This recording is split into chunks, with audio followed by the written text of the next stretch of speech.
Rajahmundry YCP MLA అభ్యర్థి Margani భరత్పై TDP MLA అభ్యర్థి ఆదిరెడ్డి వాసు విమర్శలు గుప్పించారు.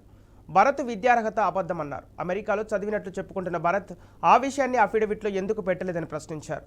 రాజమండ్రి సిటీలో డొల్లతనంతో చేసిన పనుల తరహాలోనే వైసీపీ అభ్యర్థి వ్యవహారశీలి కూడా ఉందన్నారు. వైసీపీ నుంచి టీడీపీలో చేరిన పలువురు వైసీపీ కార్యకర్తలకు పార్టీ కండువ కప్పి ఆహ్వానించారు ఆదిరెడ్డి వాసు. ఆయన ఓయ్ నిన్నే సినిమా ప్రమోషన్స్ చేసుకున్నాడు 2017లో మీడియా సోదరులతోటి సమావేశం ఏర్పరచుకున్నాడు. మరి సినిమాలు రావాలని అనేసాడో లేకపోతే జనాల్ని మోసం చేయాలని ఉద్దేశంతో అనేడో. I did my MBA in the US but modelling and films have always been my passion.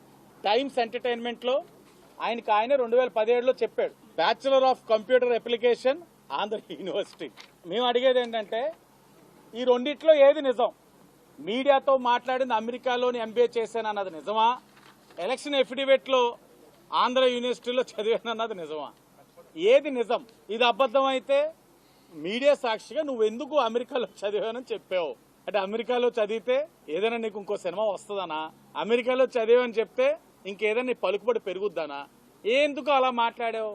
ఓ ప్రజాప్రతినిధిగా ఉంటూ మరలా పోటీ చేస్తూ నువ్వు చదువుకున్న చదువునే నువ్వు దాచిపెడుతున్నావు, తప్పు చేస్తున్నావు అంటే ఎంత లోతుగుండునేది, ఎంత నటిస్తున్నావు జనాల దగ్గర నువ్వు.